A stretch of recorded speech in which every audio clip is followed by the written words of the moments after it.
Alors, on va corriger ici l'exercice 2 de la fiche 3 sur les nombres en écriture fractionnaire. Alors, il faut comparer des deux fractions en les réduisant d'abord au même dénominateur. Alors, le A et le B, ils sont plutôt simples. Le C, le D et le E, ils sont un peu plus compliqués, mais je vous avais donné des indications en classe. Alors, quand on doit comparer deux fractions qui n'ont pas le même dénominateur, on va commencer par les mettre au même dénominateur. Et pour cela, on va choisir un multiple commun à 3 et à 12. Un multiple non nul, évidemment. Alors, ici, c'est plutôt facile parce que 12, c'est un multiple commun de 12, mais c'est aussi un multiple de 3. Alors, du coup, ce qu'on fait, c'est qu'on prend la fraction 5 tiers et on va la mettre sur le dénominateur 12. Et là, on va utiliser la propriété des quotients égaux. Ici, le dénominateur, on le multiplie par 4. Et du coup, si on veut un quotient égal, on doit aussi multiplier le numérateur par 4. Et du coup, 5 tiers, c'est égal à 20/12. Maintenant qu'on a le même dénominateur, on va pouvoir les comparer. Donc, 20/12, c'est plus grand que 19/12. Et du coup, j'en déduis que 5 tiers, c'est plus grand que 19/12. Voilà pour le A. Pour le B, alors les deux fractions n'ont pas le même dénominateur. On va chercher un multiple commun à 32 et à 4. 32, c'est un multiple de 4 puisque c'est 4 fois 8. Du coup, celle-là, on la garde et celle-là, on va la transformer de façon à ce qu'elle ait 32 au dénominateur. Alors, pour avoir 32 au dénominateur, ici, on va multiplier le dénominateur par 8. Et vu qu'on veut des quotients égaux, on doit aussi multiplier le numérateur par 8. Donc, ça fait 40. Une fois qu'on a ça, on va pouvoir les comparer. Alors, on a 39 32e qui est plus petit que 40 32e. Et donc, j'ai 39 32e qui est plus petit que 5 quarts. On passe bien à comparer les nombres donnés dans l'énoncé. Petit c. Alors, on va séparer les calculs. Ici. Ici. Alors, pour le c. Là, on n'a pas le même dénominateur. Il faut les réduire au même dénominateur.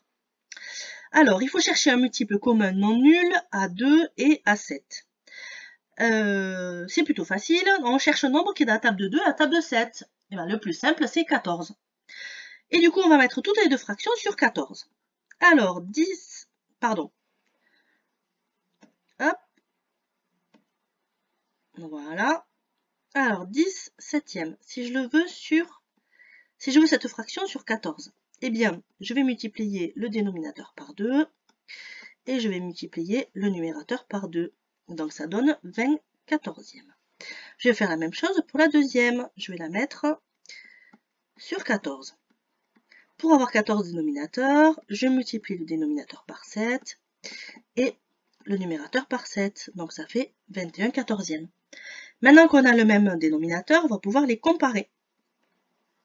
20 quatorzièmes est plus petit que 21 quatorzièmes. Et du coup, on conclut avec les deux nombres de l'énoncé. On a 10 septièmes qui est plus petit que 3 demi. Allez, calcul suivant. Alors, 5 sixièmes et 9 dixièmes. Là encore, on n'a pas le même dénominateur. Du coup, on va les réduire au même dénominateur. On va chercher un multiple commun non nul à 6 et à 10. On pourrait choisir 60, qui est 6 fois 10. Mais en fait, on peut faire mieux. On peut trouver un multiple plus petit que 60. On peut choisir, par exemple, 30. 30, il est bien à la table de 6, puisque c'est 6 fois 5. Et il est bien à la table de 10, puisque c'est 10 fois 3. Donc, du coup, c'est ce que je vais faire. Je vais mettre les deux fractions sur 30. Donc, si je veux 30 au dénominateur, ben, vu que 6 fois 5, ça fait 30, je multiplie le dénominateur par 5. Et vu que je veux des quotients égaux, je dois aussi multiplier le numérateur par 5. Maintenant, c'est la deuxième fraction que je vais mettre sur 30. Ici, je dois multiplier le dénominateur par 3. Je vais aussi multiplier le numérateur par 3. Donc, ça fait 27 trentièmes. On a le même dénominateur et du coup, on va pouvoir les comparer. 25 trentièmes, c'est plus petit que 27 trentièmes. Et donc, j'ai 5 sixièmes plus petit que 9 dixièmes. Allez, il nous en reste un dernier. Hop, on sépare le calcul. Alors, le E. On doit comparer 7 huitièmes et 5 sixièmes. Il faut les mettre au même dénominateur. Donc, on cherche un multiple commun à 6 et à 8, un multiple non nul. Alors, on pourrait choisir 6 fois 8, 48. Mais en fait, on a mieux. On peut choisir, par exemple, 24.